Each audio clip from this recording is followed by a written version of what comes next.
Okay, everybody, here is Kpro's trip to Yellowstone. We're going to let Kpro narrate this as it's happening. So take it away, Kpro. Well, all I'll say is this video is kind of the homework for Monday night. Monday night, we're going to go through how did I end up in Yellowstone? What evidence is there? Where did it come from? All the explanations. This is actually not what I believe is the actual solve, but this was the leading thought on the solve from beginning to end. Clue 1 to clue 9. Starting with Madison Junction. Actually, that's my biggest issue, is I don't think it's Madison Junction, but I wanted to walk through it from Madison Junction all the way, and you will see Madison Junction taking it to 9 Mile Hole, where is, down the canyon, and then put in. I will be putting on waders. I will be walking through, walking over the Madison, and then finding the creek and going up the creek, and all along the way. So what you won't see here is a lot of evidence and a lot of the backstory. That's tomorrow night. But I just want you to see, a lot of people aren't understanding this area. They've seen bits and pieces. I just tried to make one coherent way through your journey if you were a searcher with this solve, someone like Jack. So there is some audio on some of it. We'll talk over some of it and kind of explain what's happening. So here we go. Okay, Cherry, watch this, and we will all discuss it on Monday. But Super Chat's on, and put in the comments, because this is going to be premiered, but it'll be live to you guys. Put in the comments what you think. Here we go. Nice.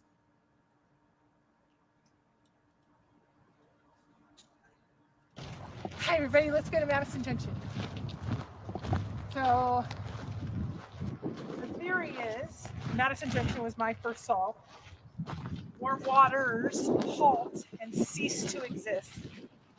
And then we will take the canyon down. So a lot of you have seen Madison Junction. This is one that the Condor has said is you need to be able to Google it, and it's common, and it's something that is on Google Earth, and a lot of searchers have used as their www. So Madison Junction is where I believe, I'm going to say kind of the royal I or the royal we, whatever we're saying, but Madison Junction is www. I'll try to find my video when the information center was open. This was my www in 2016. It is not open at this point. But here we go. Look at that. Get that money shot. Does that look like page 99?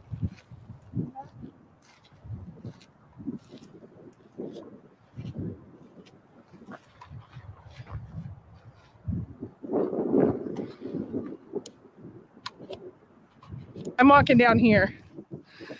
Ooh. Okay. Where warm waters halt.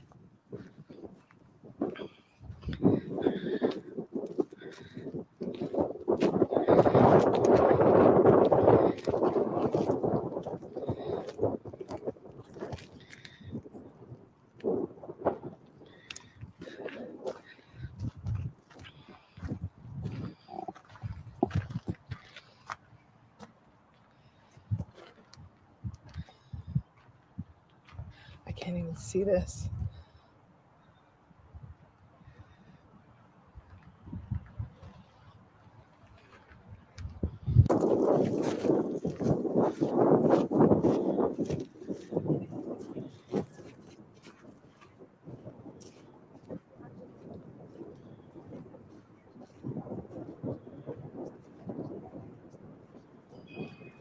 Mike, can we talk to this?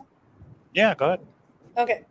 So there's probably about, 100 yards between the visitor center and the walk actually out to the water. So that's Steve. We call him Buck. That's what we're walking out to. And we went and dipped our toe in it.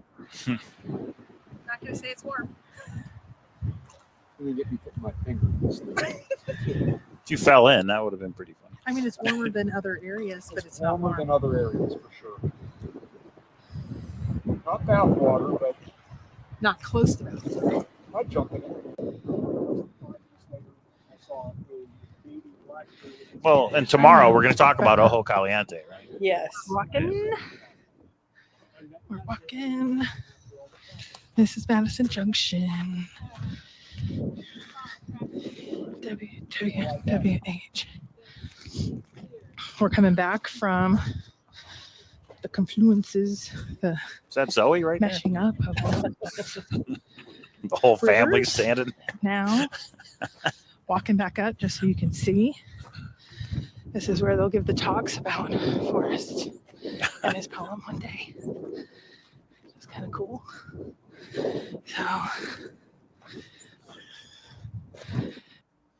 So for me, seeing how you put this together in your trip, which I'm very glad that you went and that we can present this to everybody, because it's just the boots on the ground, seeing video changes it, right? But I think Forrest did the exact opposite of what I always thought he did in the Thrill of the Chase, and I'll speak about that tomorrow, I guess. But yeah, so this was just a cool area. I actually, that couple that's you see right there, you'll see I went and talked to them. I actually went down and found them. And so I just wanted you to see the area of Madison Junction. Whether you think it's Ojo or Terrace Springs or Firehole, it all comes through this area. This becomes just this fisherman area. This guy totally walked down and he got close, but I couldn't actually get to him from where I was. It was just cool to be a part of, for someone who has rarely fished in their entire life, this was a fishing, mecca of the world. So, you'll see me actually going over across the way to that plateau. I don't know how much of you included it. I had probably 6 or 7 hours of video. And so we tried to make it not redundant, but that you saw the area, especially if you've never searched this area. That's huge. I didn't realize it was that massive. Yeah, it's big. You feel really tiny in this area because of And Forrest and his family are fishermen. I mean, for them it wasn't for fun. For them it was for dinner. I mean, that's the couple. Plays. Yeah. So this couple, I asked them, "Hey, did you catch anything good?"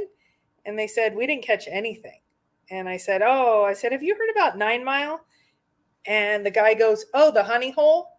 Mm-mm. And I said, "Yeah." And she goes, "I don't like to go over that water there. It's a little too." She was an older lady, probably 100 pounds soaking wet. She goes, he goes, he goes, "All of us know it." I said, "Are you from the area?" And he goes, "No." And I said, "Okay, we have a good day."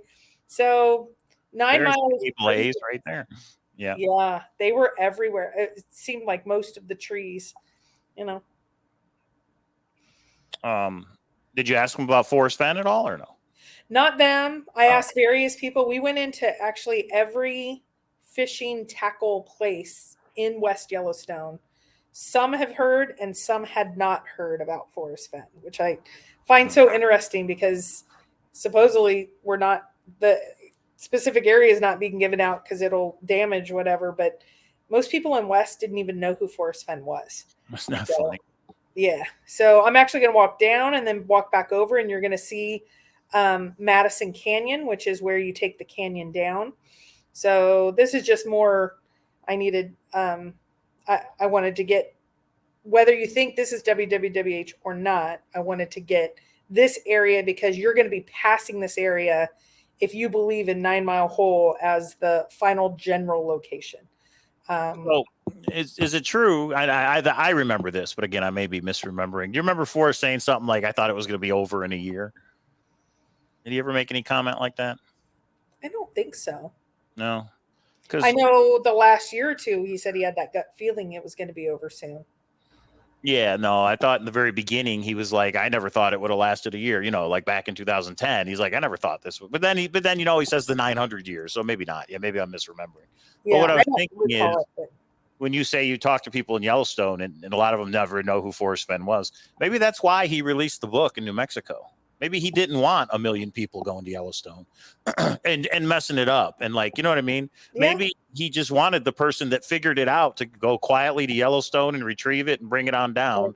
He didn't want the big, rush of searchers. I mean, that's what ended up happening. But if you remember Sassy at the beginning, she said there was only a few in the very beginning. And he didn't say, all he said was north of the Rocky or north of Santa Fe in the Right. Rocky Mountains. He hadn't defined the 4 search states.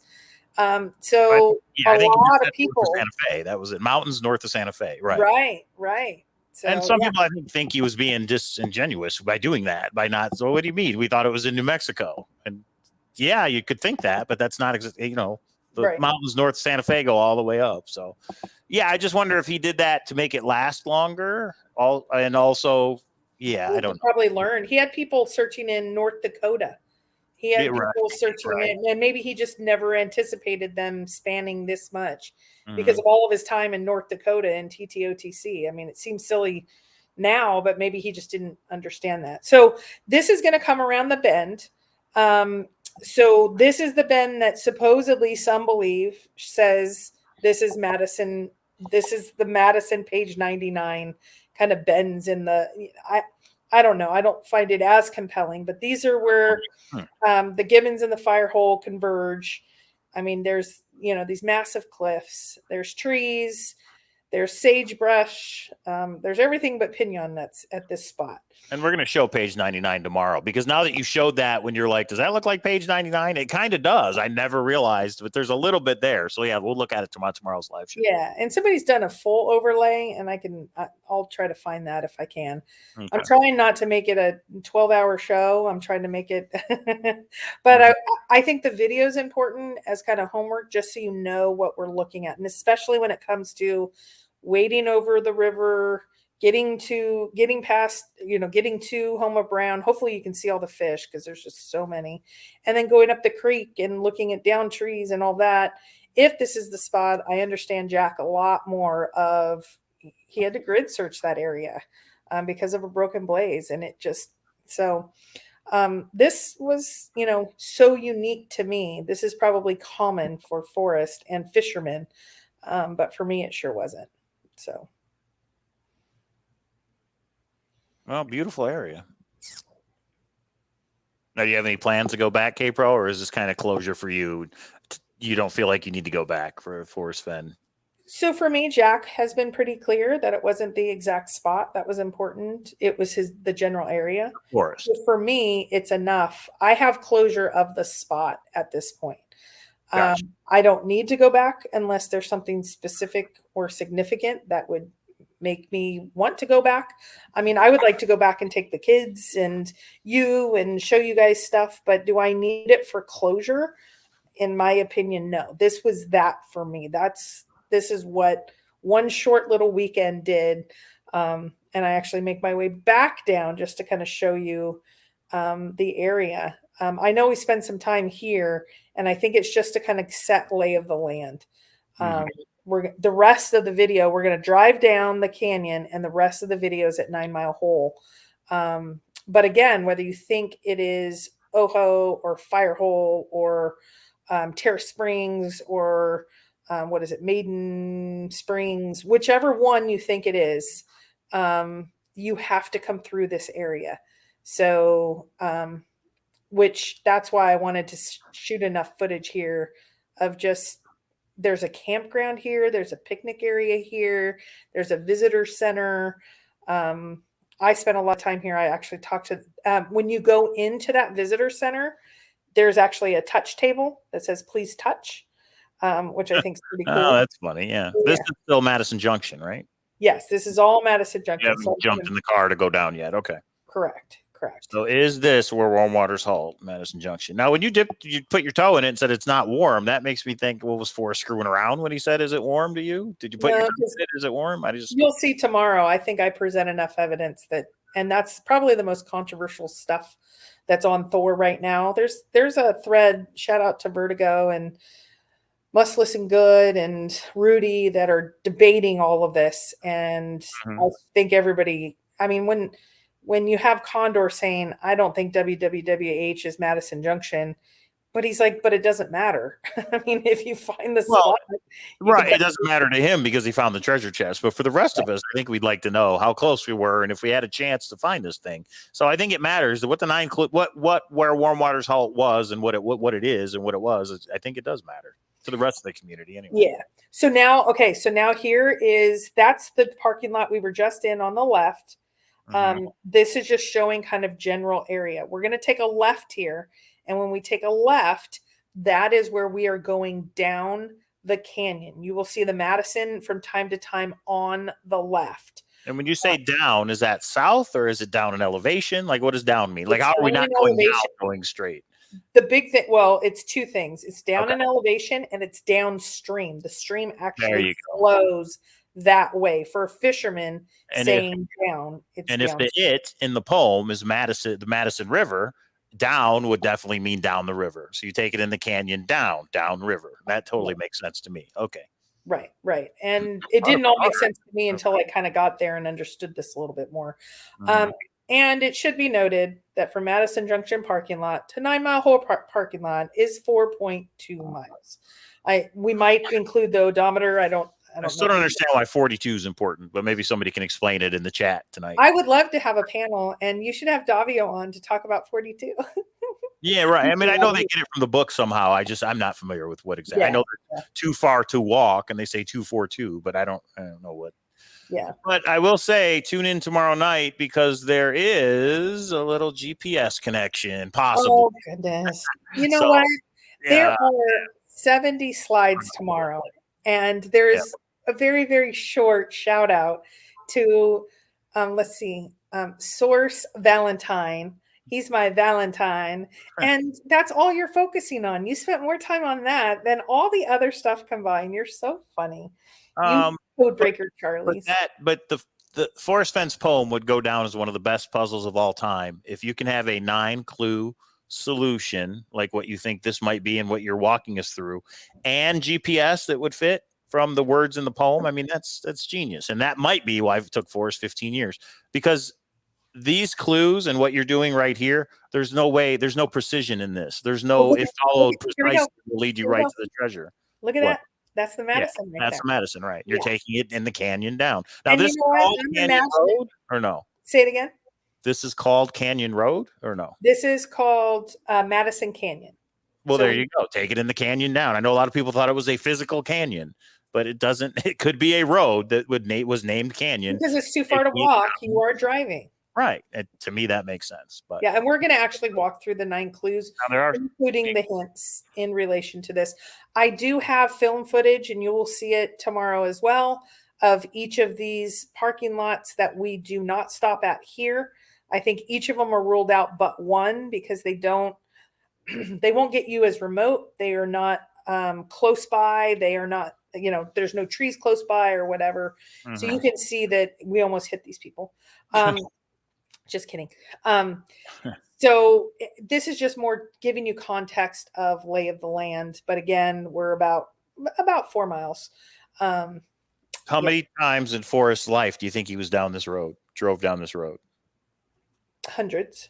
Yeah, if not thousands, but hundreds. No, not necessarily this road because this would be further on. But if he stopped at 9 Mile, this is where, he was a fishing guide. That's how you get there, right? He was, right. I don't mean for the treasure chest. I just mean in his life in Yellowstone, all those summers as a kid. Maybe this was a dirt road back then. I don't know, but yeah. Yeah, okay. Hundreds. And if you don't know, we are on Nez Perce Trail, which that'll become important tomorrow as well. It's only important to you. I just like GPS is only important to me. I get it. No. Here's the big thing, though. Mm-hmm. I had searchers comment on that when this came out. And it was noted. We had some fun on, confirmation bias, of course. But we had some fun but when it came up Nez Perce, it was like, ooh. So you can see why this is too far to walk. I mean, we're going 4 miles. You're not going to walk this. So you're getting in your car at this point, and we're going to come up to the 9 Mile up on the left. You're going to come up to the 9 Mile parking lot.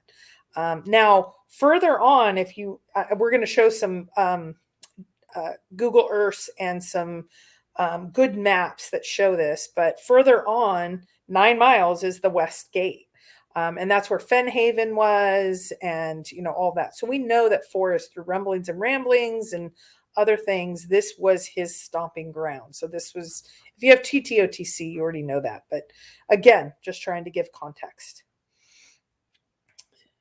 Okay, so we're now, I think we're almost to the spot. Is it this might be it, or nope, it might be the next one.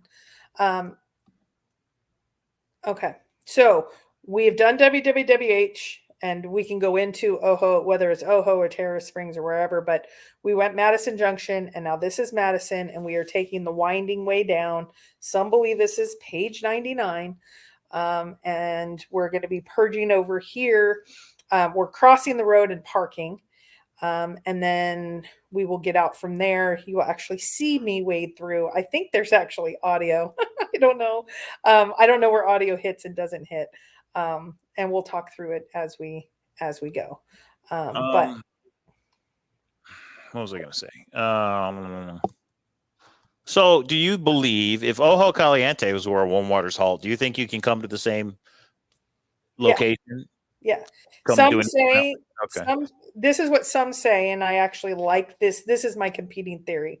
Ojo Caliente is where the water is hot, and then it ceases at Madison Junction, and you continue Madison River down.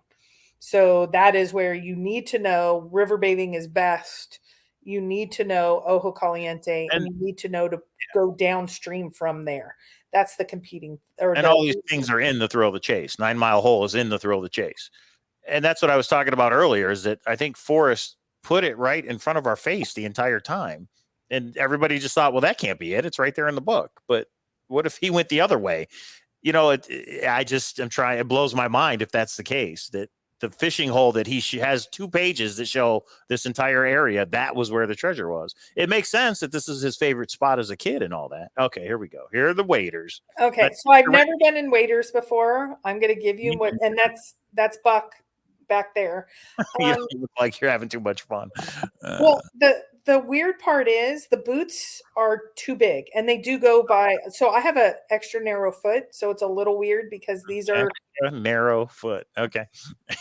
When I buy shoes, I have to buy narrow shoes. Oh, I see. Okay. It's like some people buy wide shoes. I buy narrow shoes.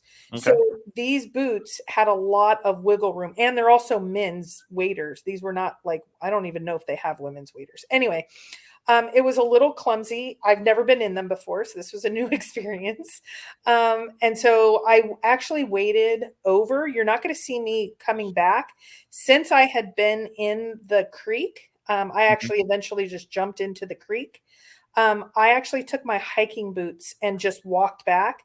The hiking boots, I almost fell in. The hiking boots, I was not able to get as much traction as the waders. So the waders actually is what I would recommend to anyone. And maybe that's why Forrest put that picture in.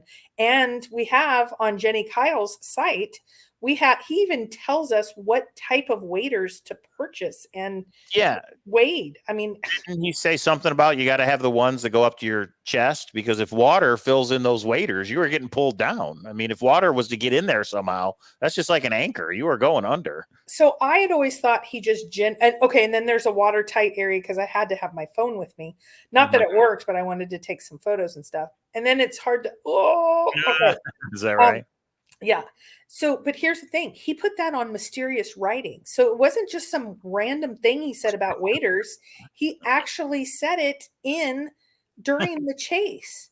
So, okay, here it is. I think it was a safety tip for people that were crossing water, but as it turns out, it may have been, you need to do this to find the treasure as well, right? Yeah. The biggest thing for me, go ahead. No, go ahead. I was just going to say the biggest thing for me after the deaths is when they said, can you just tell us you don't have to cross water? And he wouldn't answer the question. Right. If anything, that means you had to cross water of some kind. He's talking about what waders to use. He won't answer the question, did we have to cross water? So there it is. Go ahead. So the parking lot is to the right here. We actually went down a little ways because this was the shallowest place to go over. That does not mean Jens was actually wanting us to purge over at the deeper area that the current wasn't as strong. I got a walking stick. Thank you, Steve. He made me one.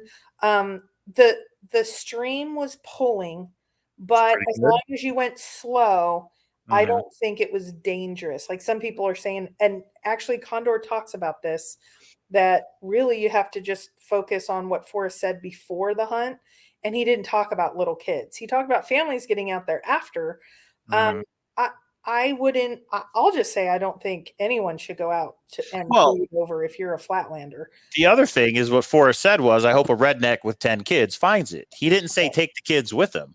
He says, I hope a redneck with 10 kids throws a bedroll in the truck and goes and looks for it. That doesn't mean take the kids. I think people assume that's what it meant, but that's not what Forrest said. He has another quote that says a kid could find it with a little help.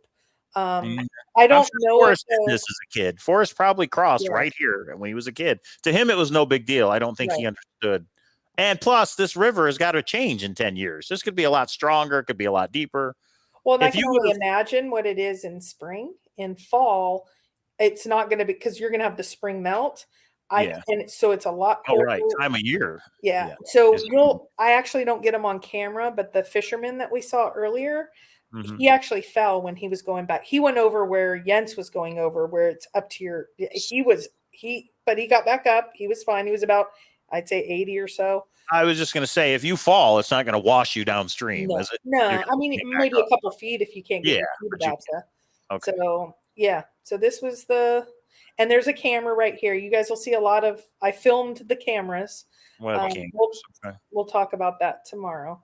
So there's my hiking boots. So we're going to take these waders off, and there's Steve's hiking boots. We just kind of took it slow. It took me about 5 minutes. Yeah, there's the picture. See where they?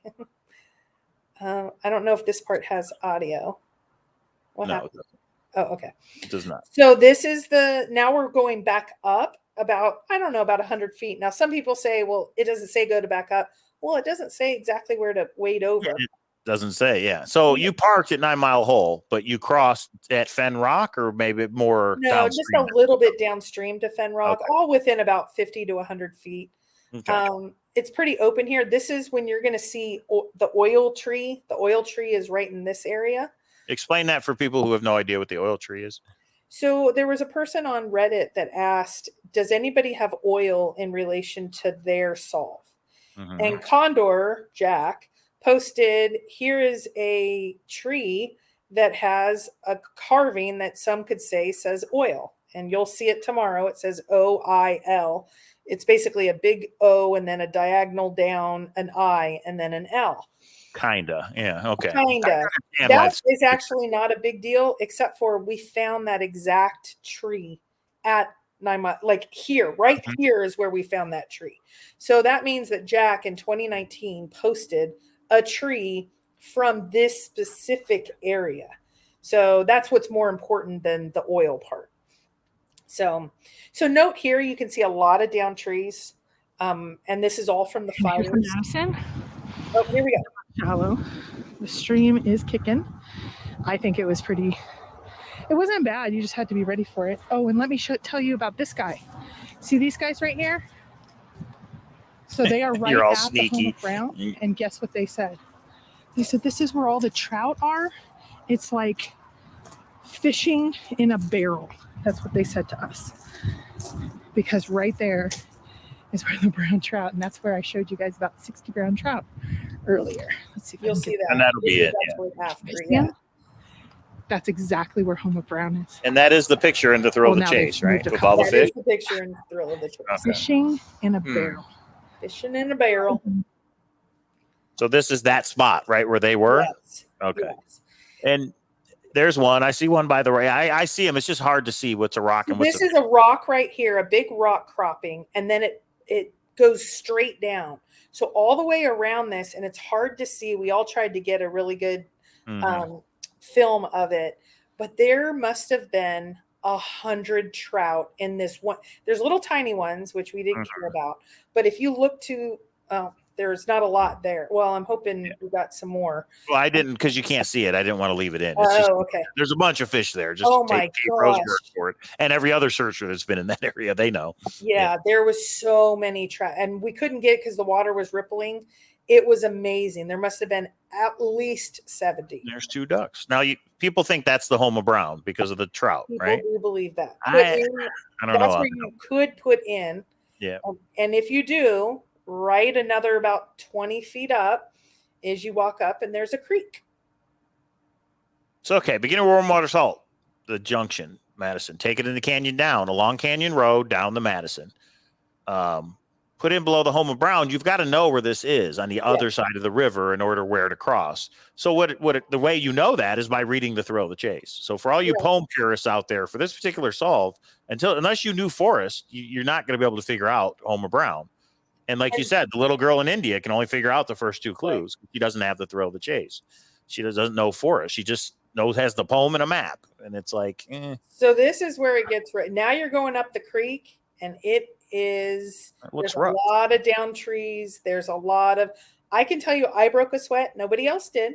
I'm the Flatlander. I'm the one not in great shape. And I will say, I finally, place. So now we're up at the blaze. Hi. So we know this is the spot. Money shot. Let's see. Lots of cameras. This is a glare. There's a camera here. So this one points here. That one points here. So I'm standing right between them. If you've been wise and found the blaze under a tall pine tree, This is the clearing. it was about 150 feet in, which maybe 175. I have the exact drop. But we have a tree that's dropped. Let's come look. Let's look what our old buddy's doing over here. Put in there or man-made. Somebody put those sticks in there to cover it. Right here. Maybe this is where the soil sampling is being done. All of these sticks. Yeah, this could be where those crazy nookers are having some fun. Good on them. Good on them. They got out here. We got out here. So all these small little pieces, they look like little obsidian pebbles. Here. Okay. So it has to be the latest tree that fell, and it looks like that's this one. Which one? This one here? Yep. Okay. Because it's on top. So the other one's falling. I think that's the blaze. This right here looks...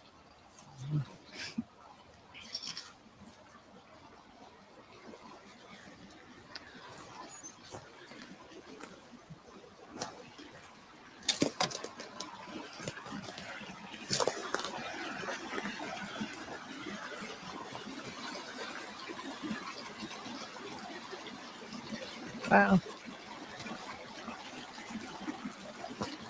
Because this one's on top of everything else. That's the only little thing that looks like somebody literally they dug it up. They just kind of cleaned up the area and covered stuff over. Yeah. This is the most recent tree. Yep, How that's high the up do most you recent think? tree. I think it was high up because you had to look quickly down. It was right at the base. Okay, so there's the cameras again. The cameras triangulate. They're like both pointing to one particular spot that happened to be dug out, that happened to have some stuff put in it, that happened to be at the triangulate between this one and this camera. The only thing in between, could it be this tree?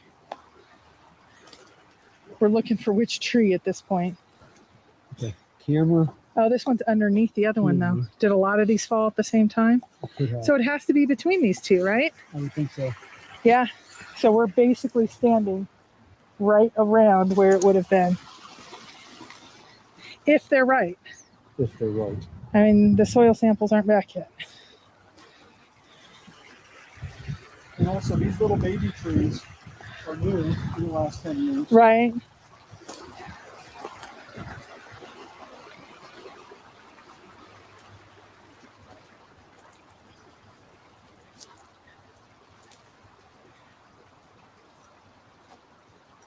So it seems like it's right here that it's pointing to. So, money shot, it seems.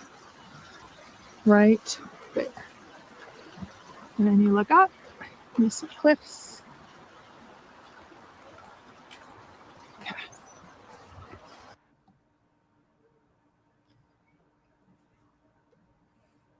You're going to see now the dry creek bed.